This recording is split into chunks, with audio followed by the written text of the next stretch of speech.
alegria e satisfação que cumprimentamos os nossos amigos e irmãos do portal Escola Dominical com a gloriosa paz de nosso Senhor e Salvador Jesus Cristo.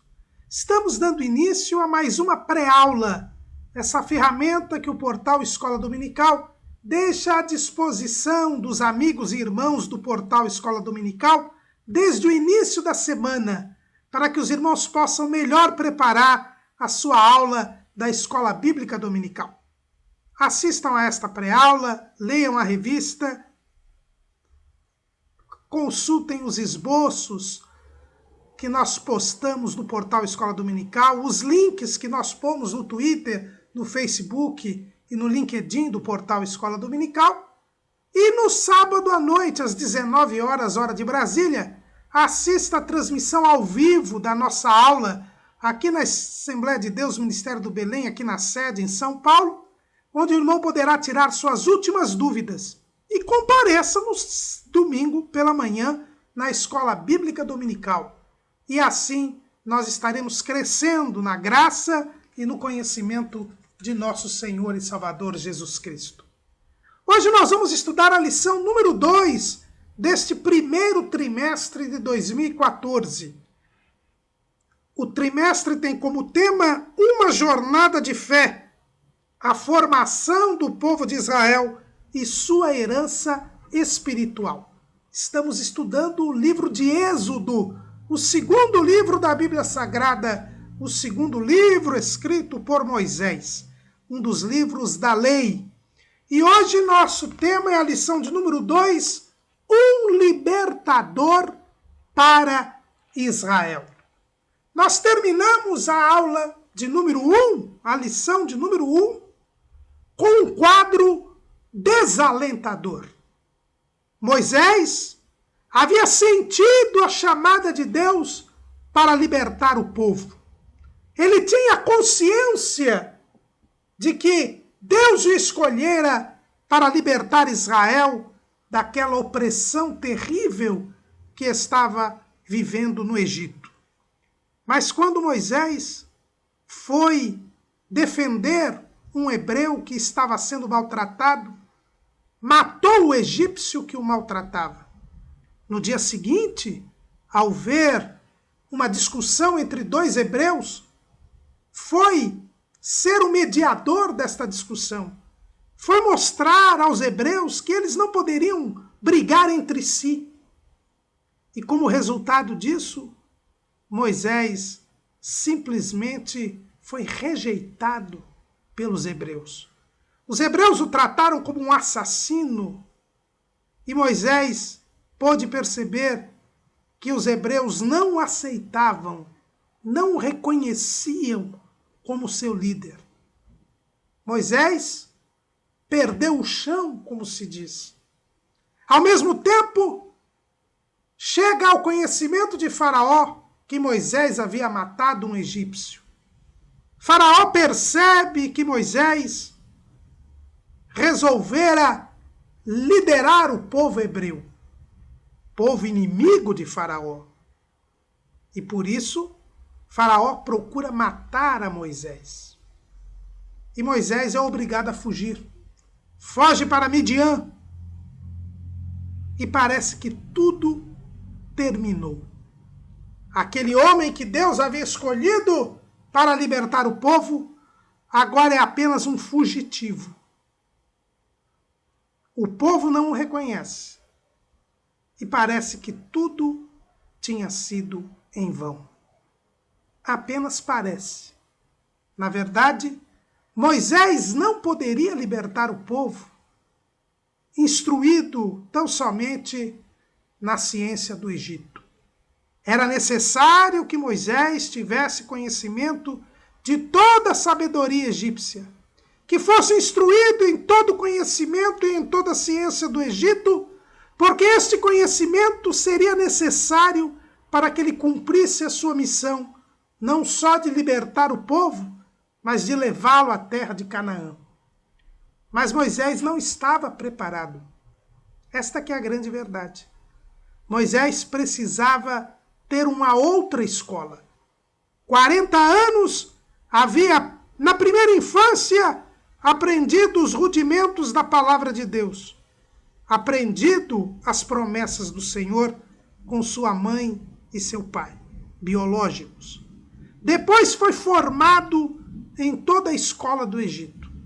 Agora era um general, agora era um cientista, agora era um grande conhecedor. Mas não bastava Moisés saber das promessas de Deus para poder libertar o povo? Não bastava Moisés ter a erudição egípcia para libertar o povo.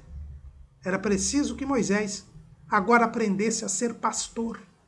Aprendesse a ser não um grande general, não um sábio homem, não um conhecedor apenas das promessas de Deus para Israel, mas ele precisava se tornar o homem mais manso sobre a terra. Ele precisava ter uma formação espiritual mais profunda, além dos rudimentos que ele aprendera com os seus pais. E é por isso que não deu certo Moisés querer libertar o povo. Moisés foi rejeitado pelo povo.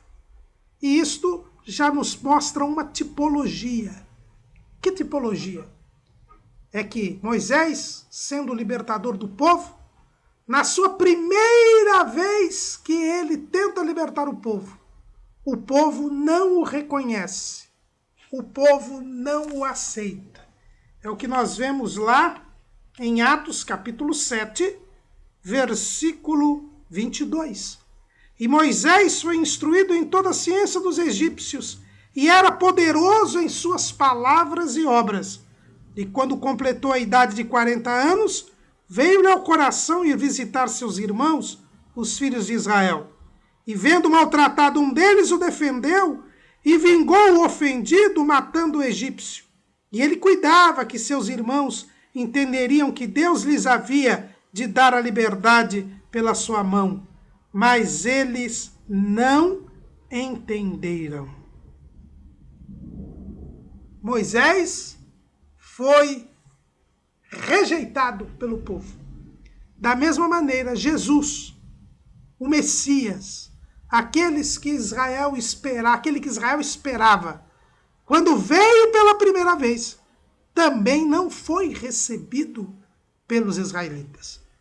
Quando abrimos a Bíblia lá no Evangelho segundo escreveu João, capítulo 1, versículo 11, nós lemos: veio para o que era seu, e os seus não o receberam. Assim como Moisés só será aceito pelo povo quando voltasse a segunda vez para o Egito, também os judeus só irão reconhecer a Jesus como Messias quando Jesus voltar pela segunda vez, na iminência da batalha do Armagedon. Aí sim, como diz o profeta Zacarias, Jesus será aceito pelo povo judeu. Então nós vemos aí uma tipologia. Esta rejeição de Moisés é uma figura da própria rejeição de Jesus. Moisés foge para Midian. E quando ele chega a Midian, ele se assenta à beira de um poço. E chegam algumas mulheres para dar de beber ao rebanho. Alguns pastores chegam e afugentam, impedem aquelas moças de darem de beber ao seu rebanho. Moisés fica indignado ao ver aquilo e sai em defesa das moças e com muita coragem, muita valentia, expulsa os pastores e permite que aquelas moças deem de beber ao rebanho que era de seu pai, chamado aqui de Reuel, e que na Bíblia também chama de Jetro e de Obabe. São a mesma pessoa, são 3 nomes para a mesma pessoa. Aquelas moças vão embora, contam este episódio ao seu pai, que era um sacerdote em Midian, e então Jetro diz: por que não trazem este moço para cá? E elas foram ao encontro de Moisés, que ainda se encontrava ali à beira do poço. E Moisés então é convidado para ir à casa de Jetro, e ali Jetro convida para que ele more com ele, E Moisés acaba consentindo em morar com Jetro. Se transforma em genro de Jetro, porque Jetro lhe dá a sua filha Zípora em casamento. Moisés, então, começa a escola do deserto. É interessante vermos, irmãos, que Jetro era um sacerdote midianita. E a Bíblia nos mostra que se tratava de alguém que tinha noção de quem era Deus. É uma destas personagens gentias que demonstram ter conhecimento de quem é Deus. Alguns estudiosos entendem que Jetro era descendente de Jó, filho ou neto de Jó, e que,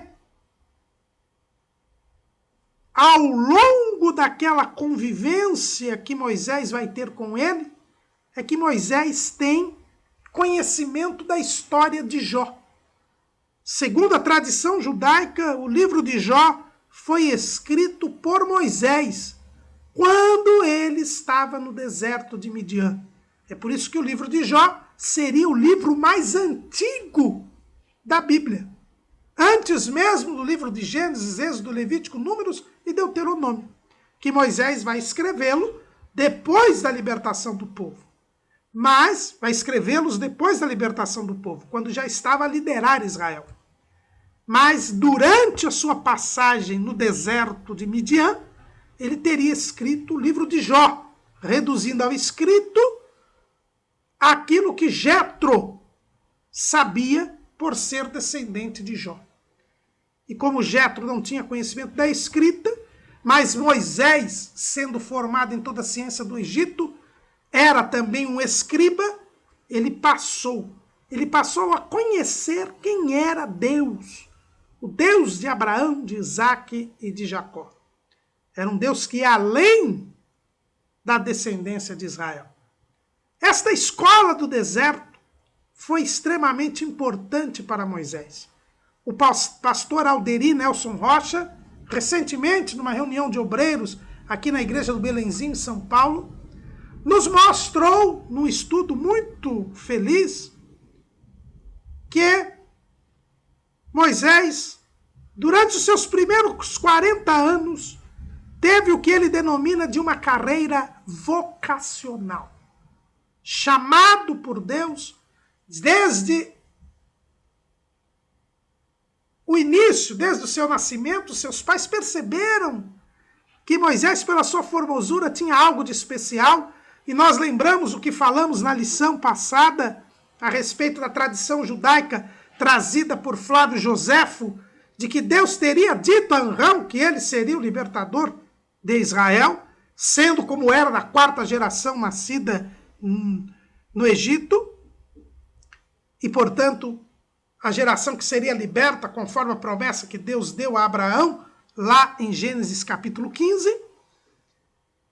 Então, de qualquer maneira, Moisés, nesses primeiros 40 anos, aprendeu quem era Deus, a promessa de Deus, mas depois foi formado na ciência do Egito. Era uma carreira vocacional, de acordo com a sua chamada, mas ele ainda não tinha conhecimento das coisas espirituais. É por isso que o pastor Alderi Nelson Rocha diz que, na sequência, nos outros 40 anos que Moisés passará no deserto, ele vai aprender a respeito das coisas de Deus, das coisas espirituais. Seu sogro era um sacerdote que sabia quem era Deus por ser descendente de Jó. Então Moisés vai aprender o que é sacrifício, vai aprender o que é oferta, vai aprender o que é adoração, vai aprender, enfim, o que é servir a Deus. Coisa que ele não tinha ainda conhecimento. Durante estes 40 anos, o príncipe dos pregadores britânicos, Charles Spurgeon, diz que Moisés aprendeu a saber o que é a solidão, aprendeu a refletir e a pensar e se examinar e a buscar falar com Deus. em meio ao burburinho do palácio de Faraó, em meio ao ativismo militar, Moisés não tinha tido tempo para meditar, para orar, para pensar em quem é Deus, para, enfim, ter maior intimidade com Deus. É isso que Moisés vai aprender durante 40 anos. Despojou-se de todo o poder, de toda a glória, de toda a fama, de toda a posição social. Não amealhou sequer um patrimônio, porque quando Deus aparece a Moisés no Monte Horebe, que é o Monte Sinai, a Bíblia diz que ele cuidava das ovelhas do rebanho do seu sogro. Nem mesmo alguns animais ele tinha tido. Estava na mesma situação de Jacó, nos primeiros 20 anos em que serviu a Labão, aliás, os primeiros 14 anos que serviu a Labão, porque servia para Labão sem ter nenhuma propriedade, nenhum patrimônio. Moisés estava nessa situação durante 40 anos. Era a escola do deserto, a carreira espiritual. Era necessário que Moisés aprendesse as coisas relativas a Deus, as coisas sagradas. Era preciso que desfrutasse da solidão com Deus. Era preciso que tivesse uma intimidade maior com Deus. Era preciso que o Egito saísse de Moisés. Porque Moisés havia saído do Egito, mas o Egito não havia saído dele. Tanto que as moças disseram a seu pai que quem lhes havia libertado dos pastores havia sido um egípcio, porque os trajes de Moisés eram de egípcio, a fala era egípcia, os costumes e a maneira de viver eram egípcios.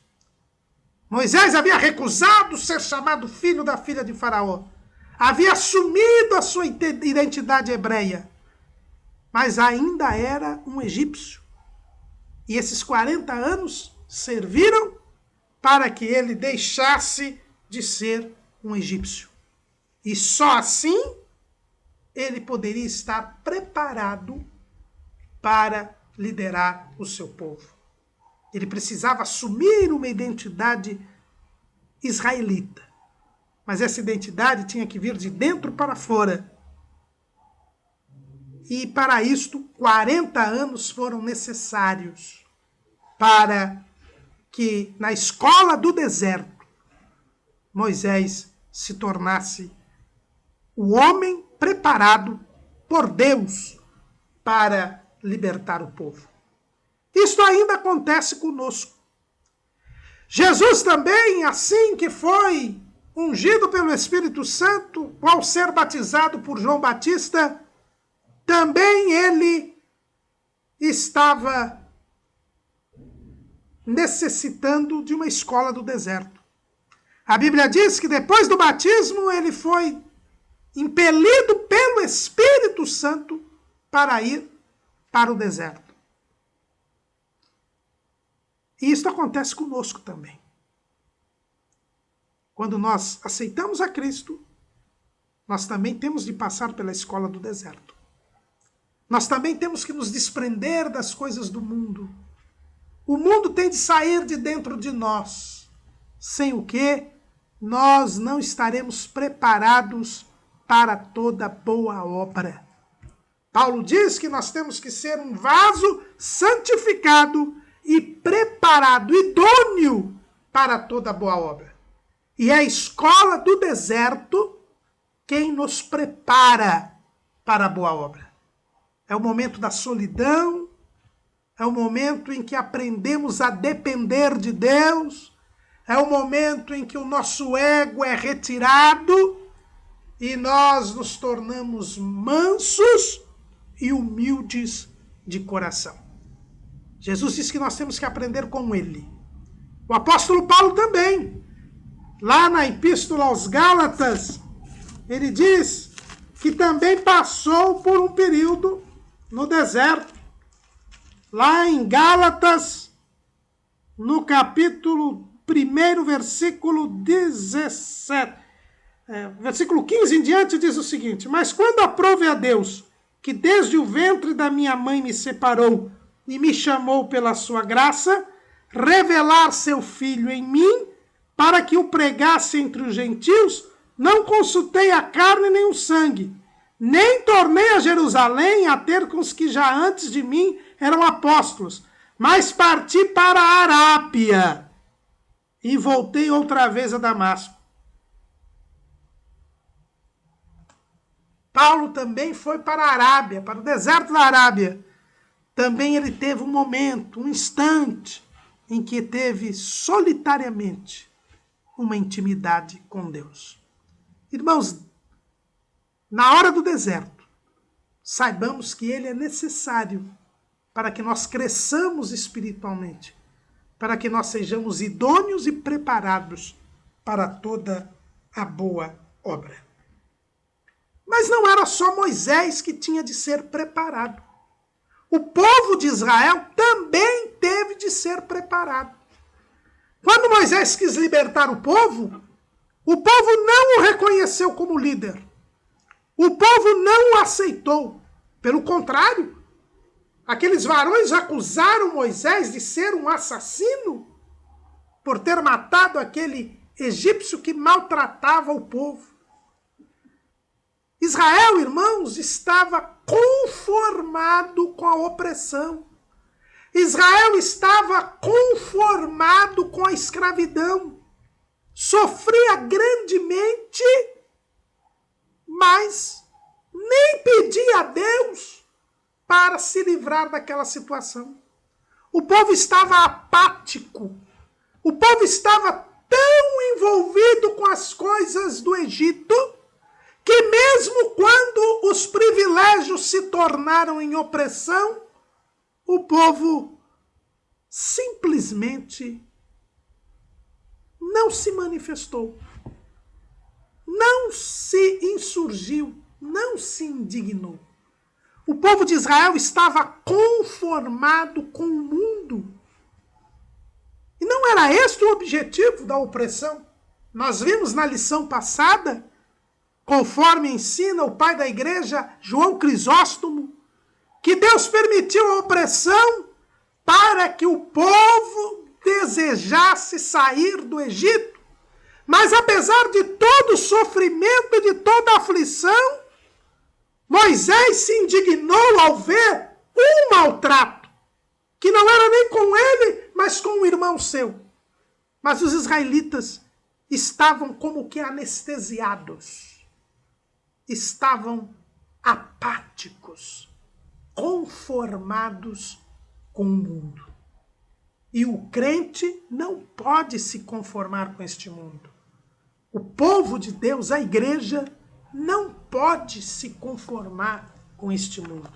O apóstolo Paulo, escrevendo lá em Romanos, no capítulo 12, no versículo 2, ele diz assim: e não vos conformeis com este mundo, mas transformai-vos pela renovação do vosso entendimento, para que experimenteis qual seja a boa e agradável e perfeita vontade de Deus. Não havia como o povo poder ser liberto se ele estava conformado com o Egito. Se ele não queria sair do Egito. Não era ainda o momento para o povo ser libertado. O povo não tinha conhecido, não tinha entendido que Deus havia levantado um libertador. Mas se o libertador era despreparado ainda, também o era o povo. E o que Deus fez para começar a preparar o povo? Deus mudou o faraó do Egito. Lá em Êxodo, capítulo 2, versículo 23, a Bíblia diz que: e aconteceu, depois de muitos destes dias, morrendo o rei do Egito, que os filhos de Israel suspiraram por causa da servidão e clamaram, e o seu clamor subiu a Deus por causa de sua servidão. Precisou morrer Faraó. E quando subiu ao trono um novo Faraó, aí o povo de Israel foi pedir a esse Faraó, é o que nós deduzimos do texto, que mudasse a opressão, mudasse a situação aflitiva porque passava o povo. O povo estava com a mentalidade do Egito, irmãos. É por isso que eles precisavam transformar-se pela renovação do entendimento deles. Eles achavam que Faraó não era um deus, mas era como se fosse um deus. Assim como os egípcios entendiam que Faraó era Deus ou filho de um Deus e que sua vontade deveria prevalecer, os israelitas esperaram morrer Faraó para que a sua situação se modificasse. Acontece que o novo Faraó não modificou a situação do povo. O povo se decepcionou com Faraó. E então se lembraram que havia um Deus. A partir da não modificação da situação com o novo Faraó, que uns entendem ser Ramsés II, outros entendem ser Amenhotep II, e outros entendem ser Amoses I. A verdade é que, com a mudança do Faraó, o povo de Israel viu que Faraó não resolveria a sua questão. Eles começaram a mudar a sua mentalidade. Eles começaram a ficar inconformados. E então clamaram a Deus. Naquele documentário, o Êxodo Decodificado, que nós colocamos à disposição no portal Escola Dominical, e os irmãos encontram também no YouTube, são encontradas, demonstrados que foram encontradas inscrições em cavernas, ali perto da cidade de Avares, no delta do Nilo, inscrições em hebraico, onde havia clamores, pedidos de salvação a Deus. Demonstrando então que realmente houve esta opressão sobre o povo hebreu no Egito. E ali o povo clama a Deus. Ele está sendo preparado para ser liberto. Não há como Deus operar se não houver oração. E é por isso que nós vemos duas lições importantes nessa preparação, tanto de Moisés quanto de Israel. É que tudo só começa com oração.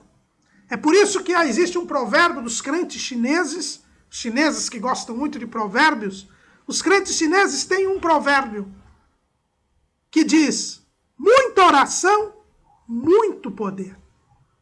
Pouca oração, pouco poder.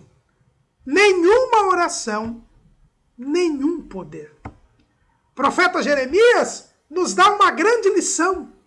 Clama a mim e te responderei, e te anunciarei coisas grandes e firmes que não sabes.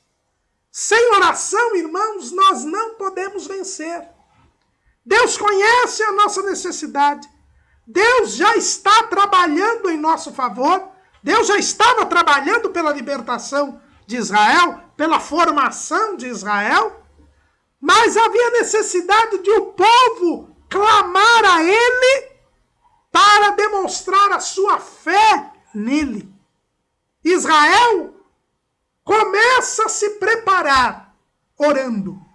Moisés começa a se preparar porque nesses momentos de solidão e meditação, Moisés aprendeu também a orar. a buscar a Deus, como nos diz Charles Spurgeon. Havia necessidade da oração. Tudo começa com oração. Quer se preparar para servir a Deus? Quer saber qual é a vontade de Deus?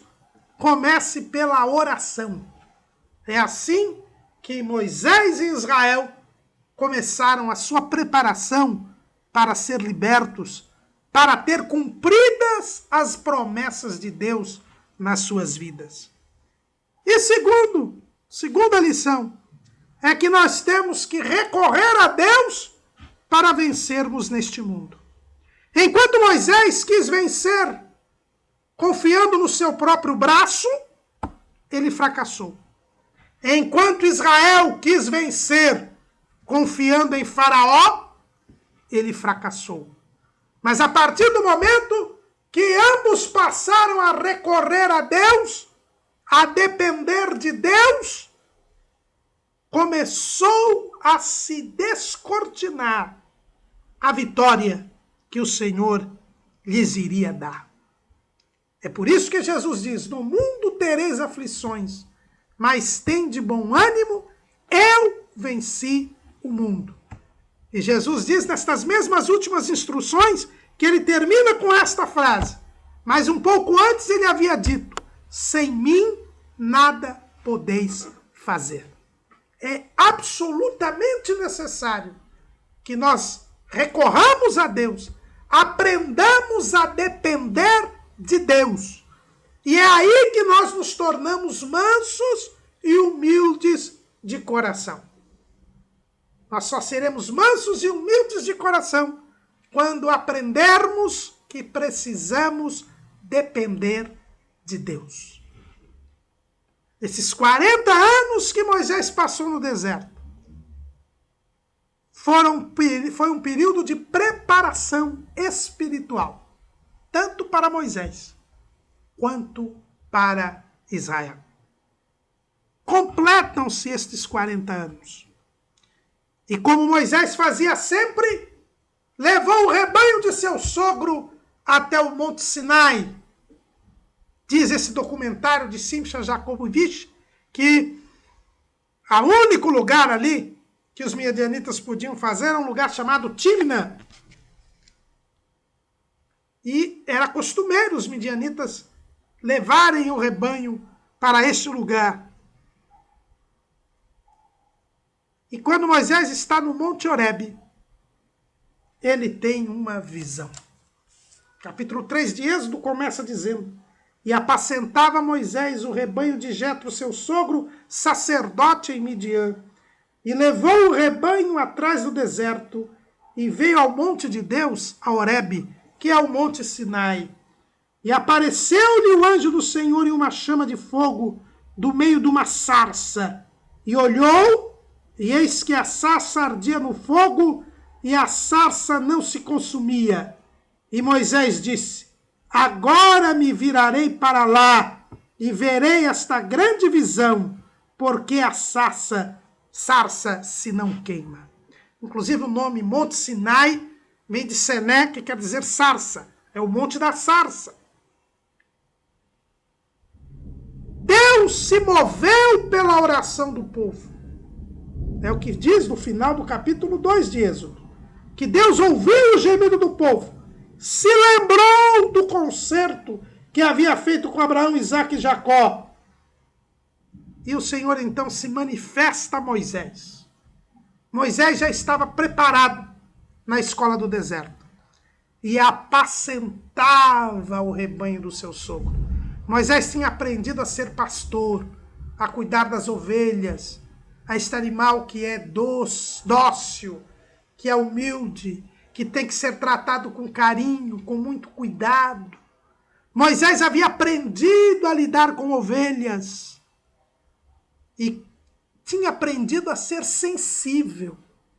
Um homem que, indignado, havia matado uma pessoa, agora era um homem sensível.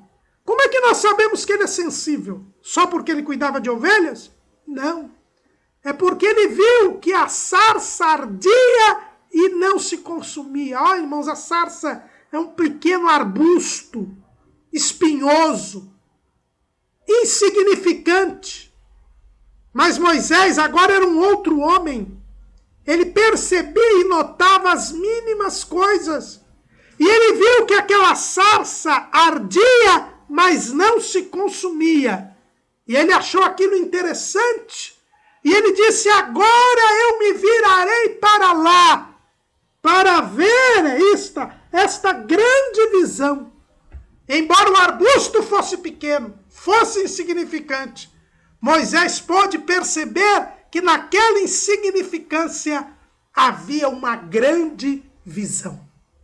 Era um homem agora sensível, estava preparado para liderar o povo. E ele então se vira para lá. Irmãos, enquanto nós não nos virarmos para as coisas de Deus, nós não poderemos ser usados por Deus. Enquanto nós não tivermos uma visão espiritual, percebendo nas mínimas coisas o poder de Deus, jamais nós poderemos ser usados por Deus.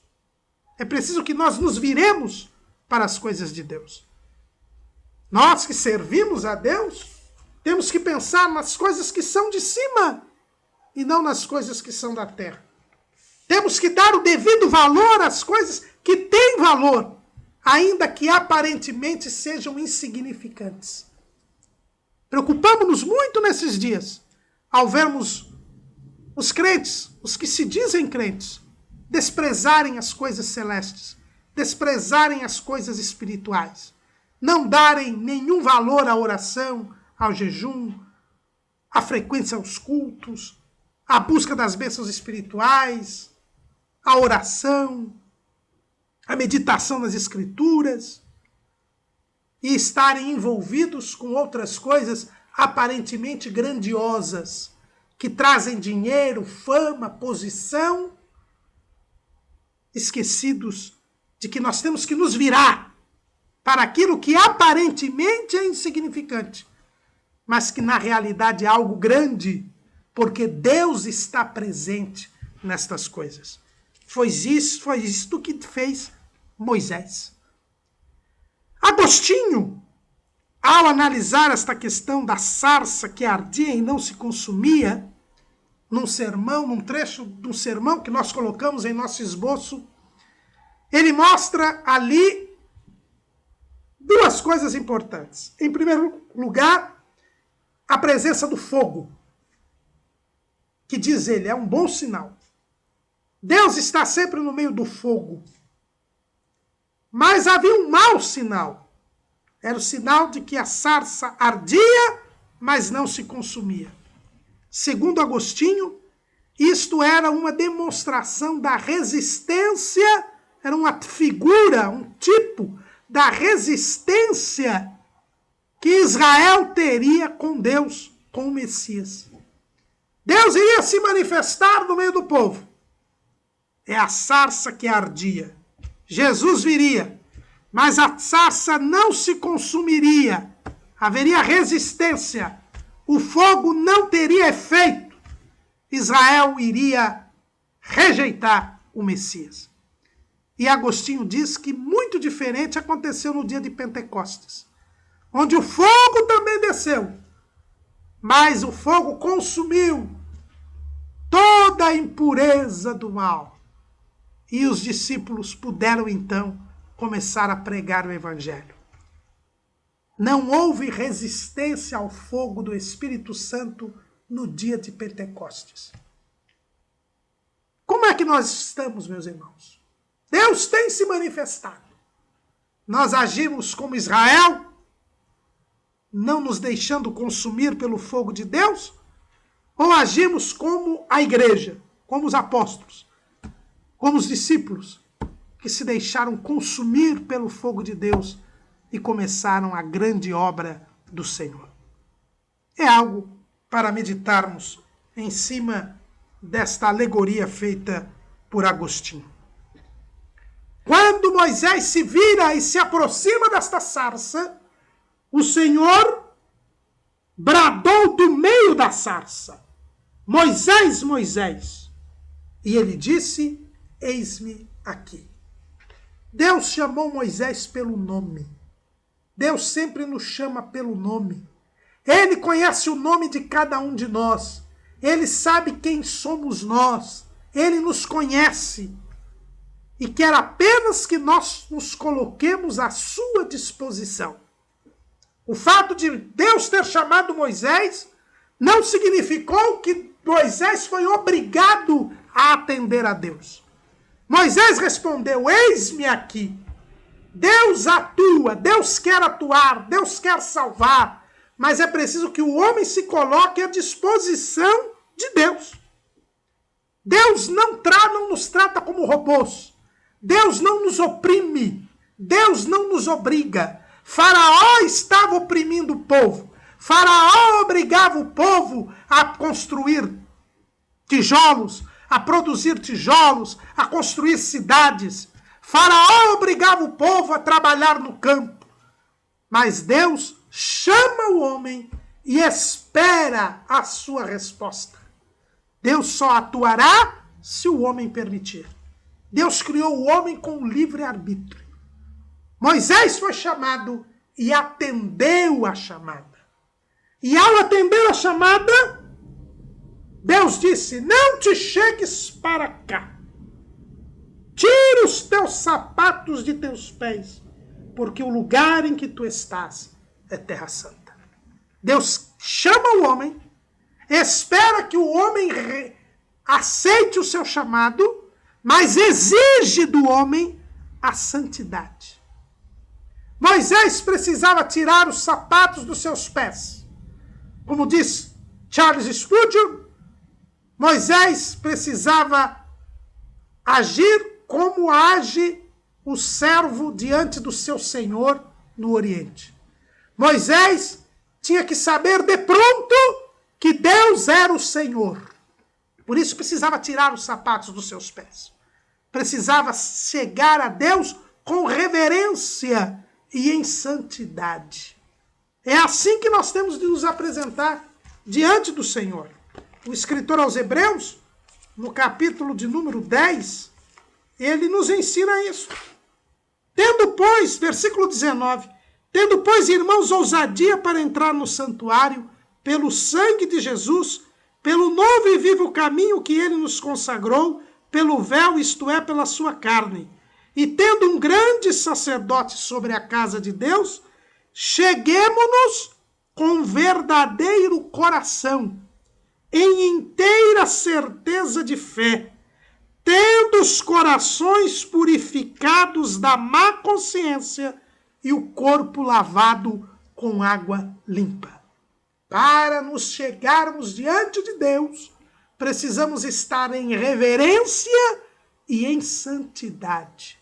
Pastor Alderi Nelson Rocha traz um interessante pensamento a respeito destes sapatos.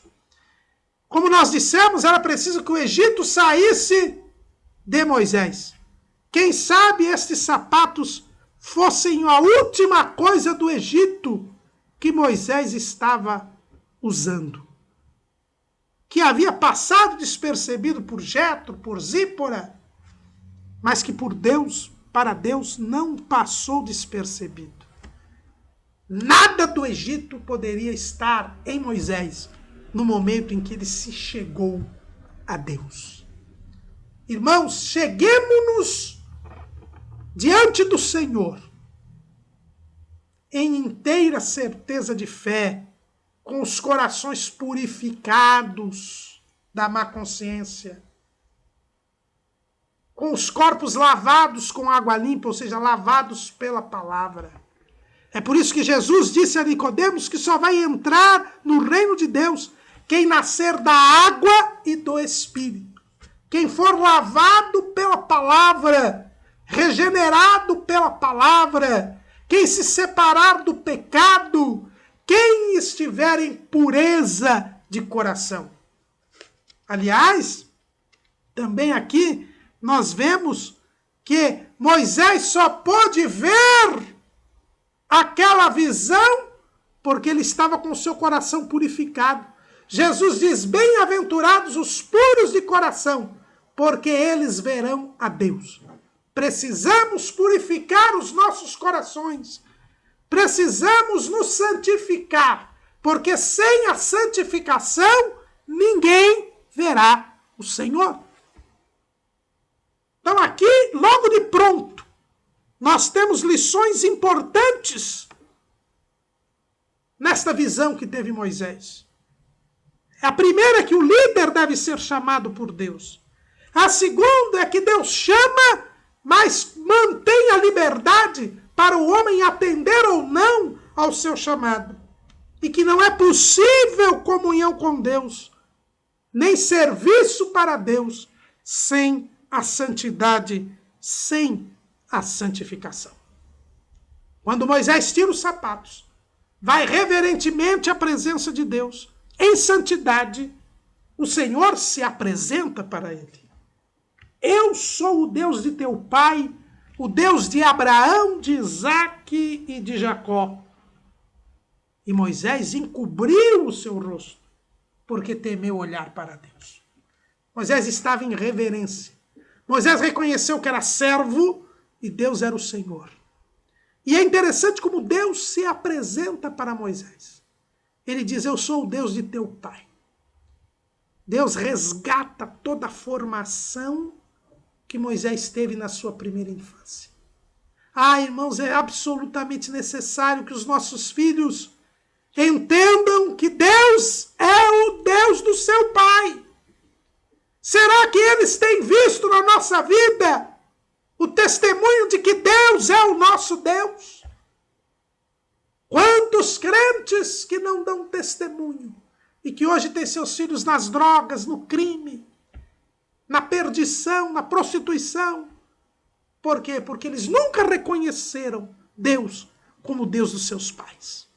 Só então Deus se apresenta como Deus de Abraão, de Isaque e de Jacó, este Deus que foi ensinado por Arão e Joquebede a Moisés.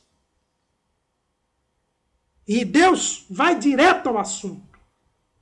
Tenho visto atentamente a aflição do meu povo que está no Egito. Tenho ouvido o seu clamor por causa dos seus exatores, porque conheci as suas dores. Portanto, desci para livrá-lo da mão dos egípcios, para fazê-lo subir daquela terra a uma boa terra, boa e larga, a uma terra que emana leite e mel, ao lugar do cananeu, do eteu, do amorreu, do perizeu, do eveu e do jebuseu. E agora eis que o clamor dos filhos de Israel chegou a mim, e também tenho visto a opressão com que os egípcios os oprimem. Vem agora, pois, e eu te enviarei a Faraó, para que tires o meu povo, os filhos de Israel, do Egito. Deus renova em Moisés a consciência de que ele era o libertador. Deus não só lembra a tenra infância, mas lembra também aquele sentimento que estava adormecido há 40 anos. O povo agora clamou a mim, Moisés. O povo agora também está preparado. Você não entendia por que o povo te rejeitou. Porque o povo estava conformado. Mas agora o povo não está mais conformado com a opressão. O povo quer ser libertado. Clamou a mim e eu desci para livrá-lo. E é você quem vai fazê-lo. Você vai levar o povo para a terra de Canaã. E aí, sem rodeios, Deus renova a chamada de Moisés. Porque ele agora estava preparado para assumir esta responsabilidade. E Moisés começa a colocar uma série de obstáculos para aceitar esta incumbência. Muitos veem aqui um Moisés incrédulo, um Moisés duro de coração. Mas, respeitando esta opinião, nós vemos aqui, ao pelo contrário, um homem preparado e idôneo para toda boa obra. O primeiro obstáculo que Moisés coloca é a sua nulidade. Quando Deus lhe disse que ele deveria livrar o povo, coisa que ele sabia já há, sabe-se lá quantos anos, pelo menos há 40 anos, se não os 80 que ele tinha nesta oportunidade. E como nós sabemos que Moisés tinha 80 anos, nós sabemos que Moisés tinha 80 anos, porque no capítulo 7 de Êxodo, versículo 7, diz, e Moisés era da idade de 80 anos, e Arão da idade de 83 anos, quando falaram a Faraó.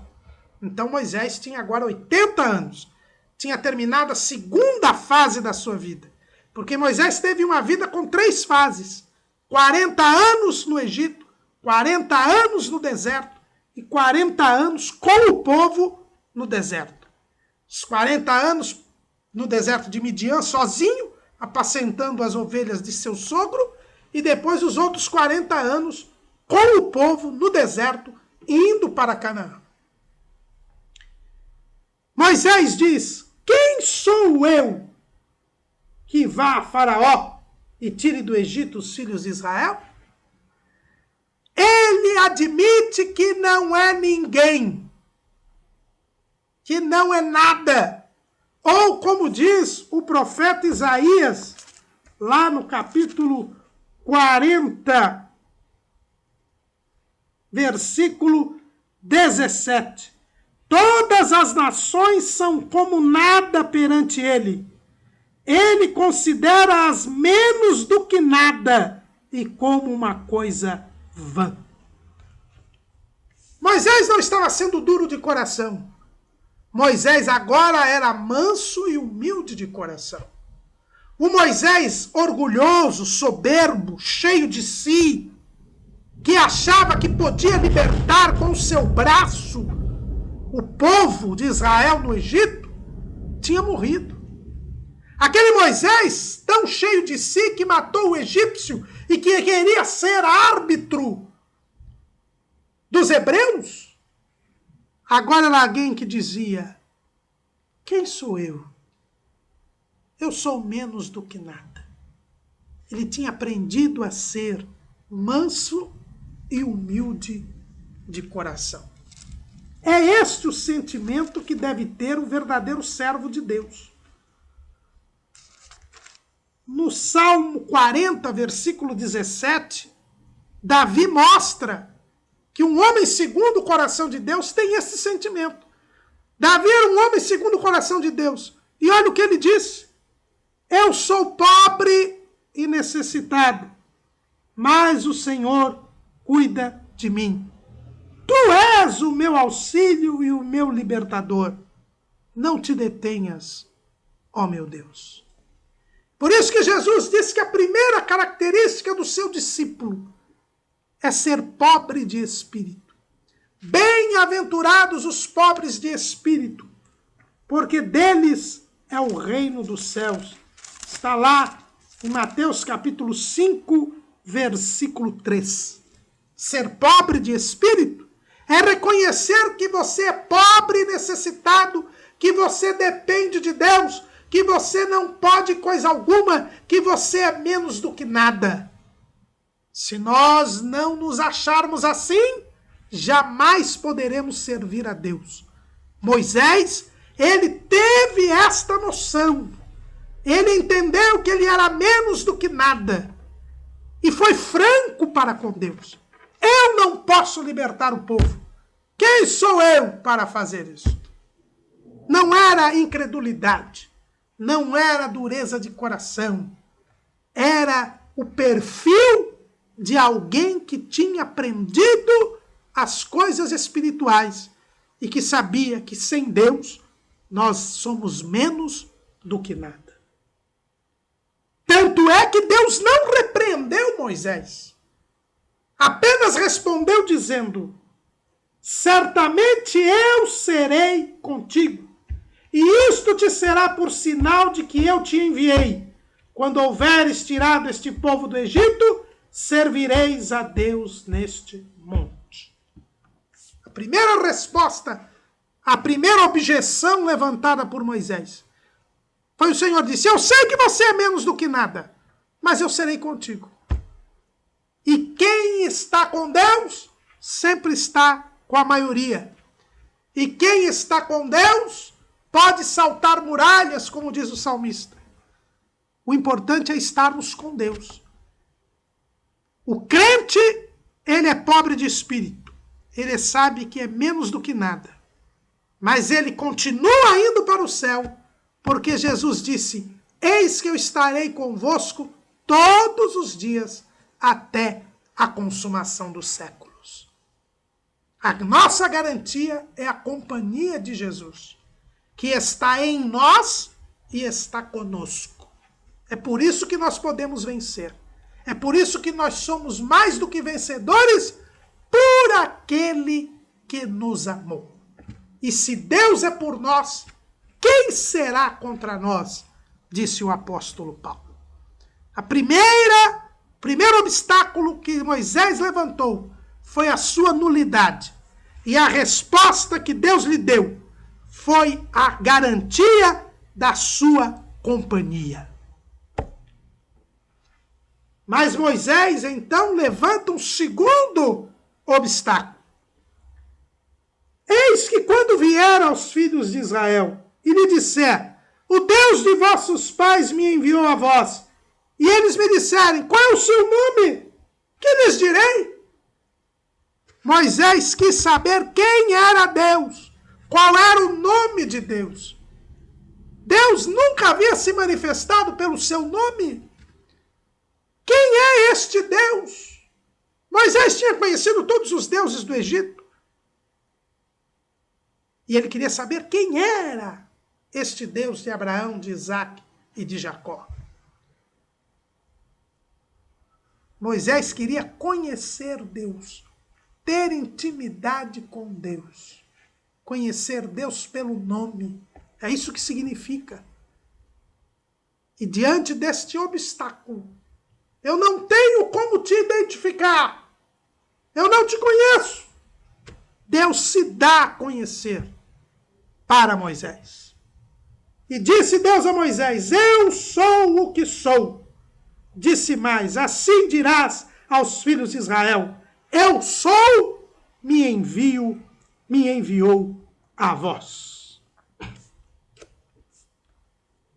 Deus se apresenta como autoexistente.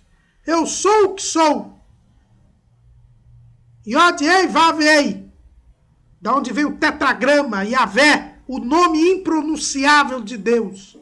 Que não é Jeová. Jeová é uma transliteração criada no século XV. É por isso que as testemunhas de Jeová estão enganadas. Né? O nome Jeová foi uma fórmula criada, já que o nome não era pronunciado, se colocando sinais vocálicos do nome Adonai, que quer dizer Senhor. Então, quando os testemunhos de Jeová dizem que eles conhecem o nome de Deus, que é Jeová, esse nome Jeová foi criado no século XIII. Yahvé parece ser a principal pronúncia. Quer dizer, eu sou o que sou. O Deus eterno. É por isso que, ao invés de falar o nome de Deus que é impronunciável, os judeus usam eterno. Porque logo em seguida, Deus disse a Moisés, assim dirás aos filhos de Israel, o Senhor Deus de vossos pais, o Deus de Abraão, o Deus de Isaac, o Deus de Jacó, me enviou a vós. Esse é meu nome eternamente. E esse é meu memorial de geração em geração. O eterno, aquele que sempre existiu, que sempre existirá, o único que realmente existe. Moisés deveria identificar o Deus como o único e verdadeiro Deus. Não existe outro Deus, Moisés. Eu sou o único Deus, aquele que existe por si só, aquele que é autoexistente, aquele que é eterno, que não tem princípio nem fim. É assim que Jesus se identifica também no final da Bíblia. Eu sou o Alfa e o Ômega, o princípio e o fim.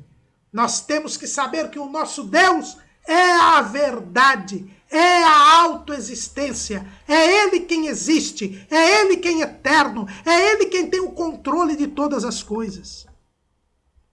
Então, irmãos, saibamos quem é Deus. É aquele que tem o controle de tudo, é o único que existe. É aquele de quem todos dependem. Por isso podemos confiar nele. Por isso podemos clamar a ele. Por isso temos de adorá-lo e obedecer-lhe. Porque não há outro Deus a não ser o Deus de Israel. O Deus de Abraão, de Isaque e de Jacó. A objeção de Moisés de dizer que não sabia quem era Deus, Deus se revela a ele, mostrando que é o único e verdadeiro Deus. Não havia por que Moisés desistir desta empreitada. Mas havia uma terceira objeção.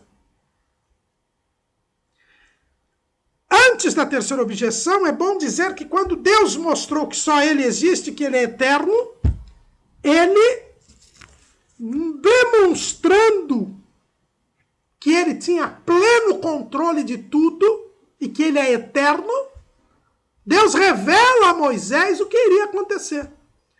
Ele mandou que Moisés reunisse os anciãos de Israel e que lhes dissesse que o Senhor os havia visitado, que ele havia encontrado com Deus no Monte Horebe e que Deus iria livrá-los do Egito e levá-los à terra de Canaã. E que deveria então ir a Faraó, pedir a Faraó que lhes permitisse que fosse sacrificar a Deus no deserto. Mas o próprio Deus disse que Faraó não permitiria que isto acontecesse. E por isso, Deus iria lançar juízos e fazer sinais e maravilhas no meio do povo lá no Egito, para que então Israel saísse e ainda levando os bens dos egípcios. Por que Deus revela isto a Moisés? Para mostrar a Moisés que ele é o que é. Que ele é o Deus autoexistente, o Deus eterno, que tem pleno controle da situação, que não se surpreende com coisa alguma. E para também mostrar a Moisés os seus segredos e dar a ele condições para poder empreender a sua batalha, que não seria fácil, seria árdua. O profeta Amós diz que Deus age desta maneira. No capítulo 3, versículo 7, diz: certamente o Senhor Jeová não fará coisa alguma sem ter revelado o seu segredo aos seus servos, os profetas. Deus, ao revelar este segredo para Israel, para Moisés, ele está comissionando Moisés como profeta, porque Deus revela os seus segredos aos seus servos, os profetas. Lá no capítulo 10 do livro do Apocalipse, nós encontramos mais uma vez esta ideia do segredo de Deus. Está lá no capítulo 10, versículo 7. Mas nos dias da voz do sétimo anjo, quando tocar a sua trombeta, se cumprirá o segredo de Deus, como anunciou aos profetas seus servos. O que é segredo para o mundo é algo que é revelado aos servos de Deus. Os servos de Deus têm intimidade. Moisés quis conhecer a Deus. Deus não só deu o seu nome, mas também revelou segredos a Moisés, comissionando-o como profeta e se dando a conhecer para Moisés. É por isso que nós não achamos que isto sejam fraquezas de Moisés, mas pelo contrário, são demonstrações de que Moisés estava preparado para exercer a sua tarefa. Primeiro, recebeu a companhia de Deus. Segundo, é comissionado como profeta. Mas Moisés, mesmo assim, apresenta um terceiro obstáculo. Capítulo 4 de Êxodo. Mas eis que me não crerão, nem ouvirão a minha voz, porque dirão, o Senhor não te apareceu. O terceiro obstáculo que Moisés levanta é a incredulidade do povo. Moisés já havia experimentado isso. Moisés já tinha visto que o povo era incrédulo. Por quê? Porque o povo não o recebera como libertador. Há 40 anos atrás. 40 anos antes. Mas, como resposta a esta incredulidade, Deus dá poder a Moisés para realizar sinais. Deus mandou que Moisés pegasse a vara que estava na sua mão, lançasse, e aquela vara se transformou em uma serpente. Moisés fugia dela. Deus mandou que Moisés segurasse pela cauda, e a serpente transformou-se novamente em vara. Em seguida, Moisés mandou que Moisés colocasse a mão no seu seio. E tirasse a mão, apareceu leprosa. E depois Deus mandou que Moisés colocasse a sua mão no seio novamente. E ela se tornou limpa como estava antes. E Deus ainda disse, se não crerem no primeiro sinal, crerão no segundo. Mas se não crerem no segundo, você transformará as águas do rio Nilo em sangue. E aí o povo crerá em você. Os sinais e maravilhas, irmãos, existem para confirmar a palavra. Se o povo não cresce na palavra que Moisés dissesse a ele, então Deus disse que ele deveria fazer sinais para confirmar a palavra que ele deveria pregar para o povo. A primeira missão de um líder, a primeira tarefa de um líder do povo de Deus é trazer a mensagem que Deus quer que o povo ouça. Essa é a primeira e mais importante tarefa de um líder diante do povo de Deus. É o ministério da palavra. Moisés tinha que transmitir a mensagem aos anciãos, ao povo. Se eles não crescem na mensagem, ele então faria uso dos sinais e maravilhas para que o povo, vendo os sinais e maravilhas, confirmando a palavra, cresça. Com os discípulos não foi diferente. Lá no Evangelho segundo escreveu Marcos, capítulo 16, versículo 15, versículo 20, está escrito: e eles, tendo partido, pregaram por todas as partes, cooperando com eles o Senhor e confirmando a palavra com os sinais que se seguiram. Então, a resposta da incredulidade, Deus dá os sinais e maravilhas. Mas Moisés levanta um quarto e último obstáculo. Ele diz para Deus: ah, Senhor, eu não sou homem eloquente, nem de ontem, nem de anteontem, nem ainda desde que tens falado ao teu servo, porque sou pesado de boca e pesado de língua. Êxodo 4:10. A comunicação. Não é que Moisés era gago. Há pessoas que dizem, Moisés era gago. Não, Moisés não era gago.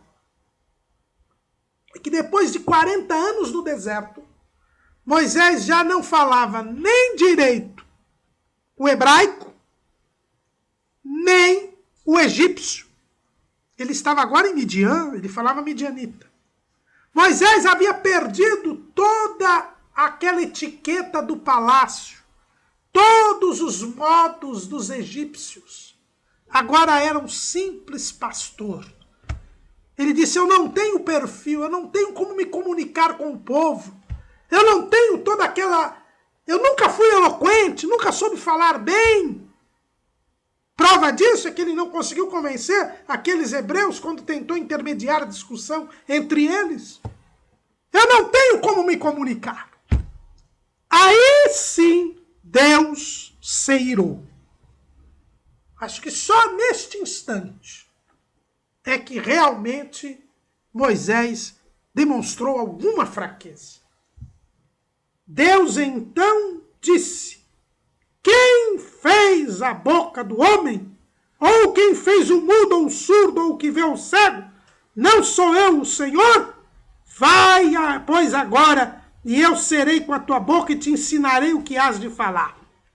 Então, até este momento, Deus entende a dificuldade de Moisés. Mas Deus disse: eu fiz a boca do homem. Então não tenha preocupação em se comunicar. Eu estarei contigo. Eu confirmarei a palavra com sinais e maravilhas. Eu sou o Eterno. Então não há motivos para você se preocupar com a comunicação. Mas aí veio a fraqueza de Moisés. Moisés insistiu, coisa que ele não tinha feito nas outras vezes. Toda objeção que ele tinha levantado, Deus havia respondido e ele havia acatado. Mas agora, Moisés diz: Senhor, envia por mão daquele a quem tu has de enviar. Moisés declina da chamada. E aí então se acende a ira do Senhor. Então se acendeu a ira do Senhor contra Moisés e disse: não é Arão o levita teu irmão? Eu sei que ele falará muito bem, e eis que ele também sai ao teu encontro, e vendo-te se alegrará em seu coração.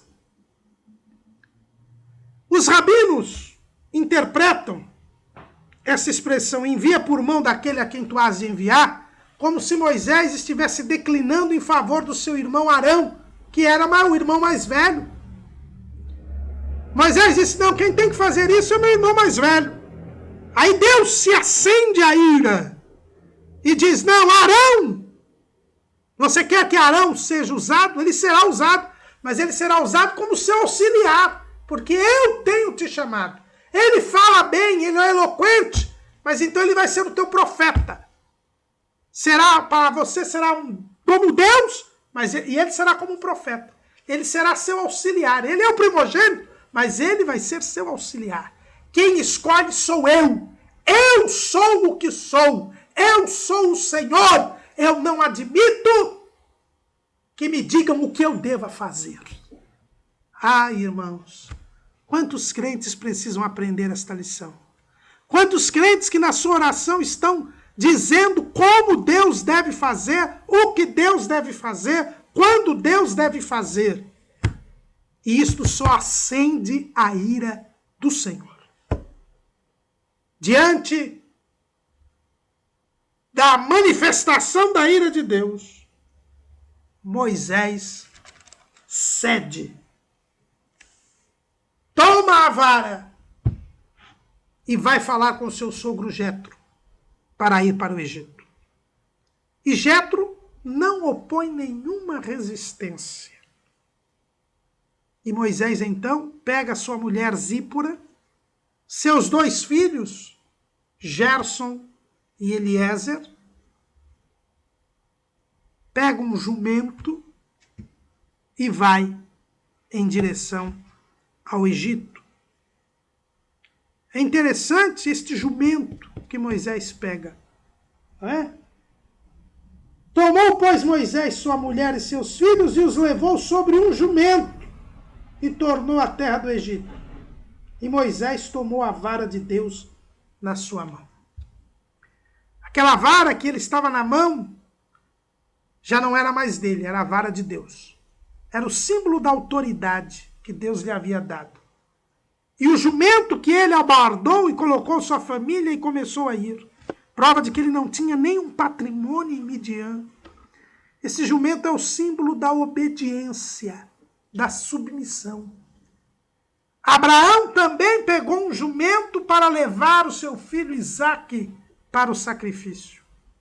Jesus tomou um jumento para entrar em Jerusalém e começar a semana da sua paixão e morte.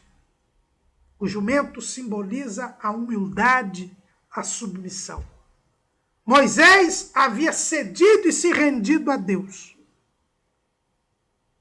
E agora, obediente, e a prova é o jumento, e assumindo a posição que Deus lhe deu, e a prova é a vara de Deus que estava na sua mão, caminhava com sua família para o Egito.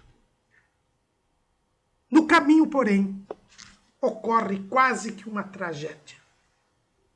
Moisés tinha tido seu primeiro filho, chamado Gerson, e este nome quer dizer peregrino, porque fui peregrino em terra estranha. Quando Moisés teve Gerson lá em Midian, ele já se assumia como um peregrino, já tinha mudado.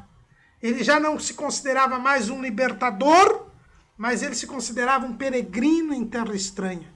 Isso já mostra como ele já tinha começou a ser preparado por Deus no deserto. Porque ao se assumir como um peregrino em terra estranha, Moisés estava na mesma mentalidade de Abraão, de Isaac, de Jacó e de José. É assim que nós vemos na Epístola aos Hebreus, no capítulo 11, pela fé Abraão, sendo chamado, obedeceu, indo para um lugar que havia de receber por herança, e saiu sem saber para onde ia. Pela fé habitou na terra da promessa, como em terra alheia, morando em cabanas com Isaque e Jacó, herdeiros com ele da mesma promessa.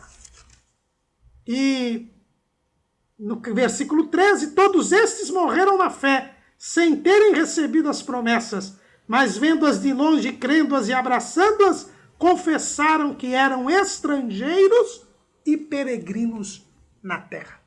Nós também temos que ter este mesmo sentimento.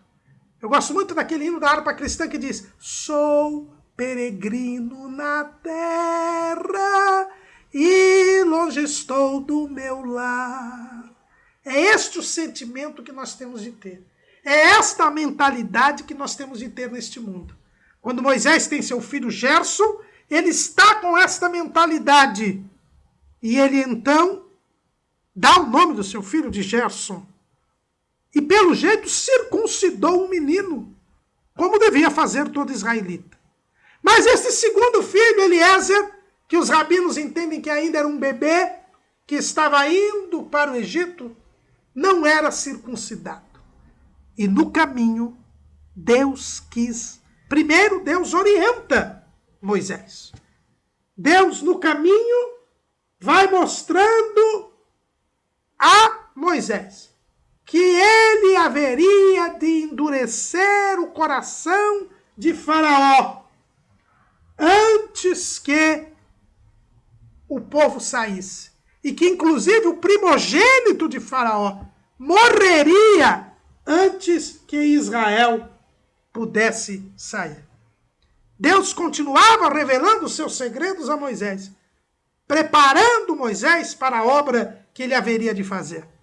Mas quando estavam numa estalagem, no meio do caminho, Deus tenta matar Moisés. Mas por que Deus quer matar o homem que chamou? Porque Moisés não tinha circuncidado um de seus filhos, o mais novo. E por isso, não poderia ter legitimidade para chegar e libertar o povo. Para que ele pudesse libertar o povo, ele tinha que assumir a aliança que Deus havia feito com Abraão, Isaque e Jacó, a aliança da circuncisão. Ele não poderia, como havia feito, ceder a Zípora e deixado de circuncidar Eliezer. E é por isso que Deus tenta matar Moisés. Zípora entende isso. E de forma indignada, ela corta o prepúcio da criança, joga o prepúcio em Moisés e diz: esposo sanguinário. E aí então abandona Moisés. Moisés havia casado fora da direção de Deus, no momento em que não era para ele se casar. e agora perde a companhia da sua esposa e dos seus filhos. Porque eles seriam um entrave no ministério de Moisés. Isso não quer dizer que Moisés estava liberado para formar outra família.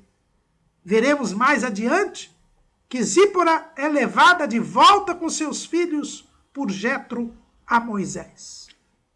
Mas Zípora seria um obstáculo, um empecilho para a obra de Deus, que requeria urgência, que requeria prontidão. É por isso que Deus permite essa situação, para deixar Moisés com legitimidade diante do povo e para impedir obstáculos. Moisés, vendo-se abandonado pela sua família, vai ao Monte Horebe, vai buscar a Deus. Isso nós vemos lá no versículo 27 do capítulo 4. Moisés vai até o monte de Deus e lá ele se encontra com Arão. Arão também foi chamado por Deus. A Bíblia não nos fala como isto se deu, mas é belíssimo ver que Arão vai ao encontro de Moisés, crê em Deus, vai ao encontro de Moisés, encontra com Moisés no Monte Horebe, crê em tudo quanto Moisés lhe diz, e ambos vão até o Egito. Lá chegando, Moisés se reúne com os anciãos. Foi obrigado a fazer os sinais para o povo, para que o povo cresce. Mais um sinal de que Moisés estava acertado ao apresentar a objeção da incredulidade. E quando o povo crê, ele adora a Deus. Tendo o apoio do povo, tendo sido aceito pelo povo, na segunda vez que vem ao Egito, Moisés e Arão vão confiantes à presença de Faraó. Mas, assim como Deus havia falado, Faraó mostra toda a sua egolatria, toda a sua dureza de coração. Quando Moisés pede a Faraó que permita que os israelitas vão ao deserto e sacrifiquem caminho de 3 dias ao seu Deus, Faraó responde: quem é o Senhor cuja voz eu ouvirei para deixar ir Israel? Não conheço o Senhor, nem tampouco deixarei ir Israel. Faraó age como agem milhões e milhões de homens nos dias de hoje. Não sabem quem é Deus, nem querem saber e têm raiva de quem sabe. Esta que é a grande realidade. E, infelizmente, Faraó vai ter esta postura durante todo o período da libertação de Israel. Faraó não deixou o povo ir. Pelo contrário, aumentou a opressão do povo. Disse que o povo estava tendo tempo de pensar em Deus. Por isso estava com tempo ocioso. E manda tirar a palha do povo, mas quer a mesma produção de tijolos. Toma o tempo do povo. E o inimigo continua fazendo isso hoje em dia, irmãos. Tomando o tempo do crente. O tempo do crente servir a Deus, de pensar em Deus. Querendo distrair o povo com as coisas do mundo. Aumentando a opressão do povo. Mas não deixemos, amém, aprendamos a remir o tempo, porque os dias são maus. E o povo, diante deste novo sofrimento, é abalado na sua incipiente fé. E vai clamar a Faraó, para que Faraó os alivie. Mas como Faraó poderia aliviá-los, se foi Faraó quem os oprimiu?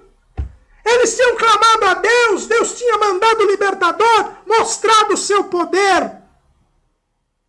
Mas eles, diante da opressão maior, vão clamar a Faraó. Faraó não os ouve. E eles então cometem o segundo erro, que é murmurar contra Moisés, que é reclamar contra Moisés, que é colocar a culpa em Moisés. E Moisés se abala também. Moisés se abala. Havia se esquecido do que Deus lhe havia falado, seja no monte, seja no caminho para o Egito. E não fale mal de Moisés, porque nós também, nas dificuldades da vida, nos esquecemos das promessas que Deus nos dá. A começar de mim. Mas Moisés, diante deste abalo na fé, foi buscar a Deus. Como era diferente este Moisés? Diante da dificuldade, 40 anos antes, ele fugiu.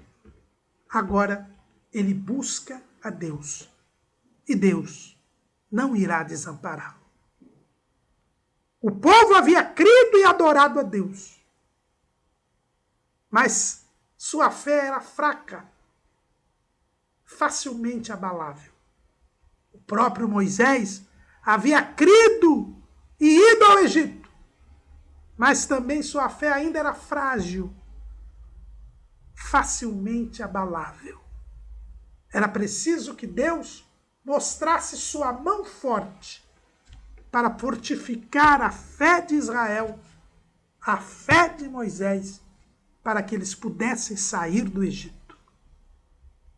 Moisés estava pronto para servir a Deus. Israel estava pronto para ser libertado. Mas ainda era preciso que a fé fosse fortificada e que Deus mostrasse o seu poder para que a libertação se consumasse. Amém.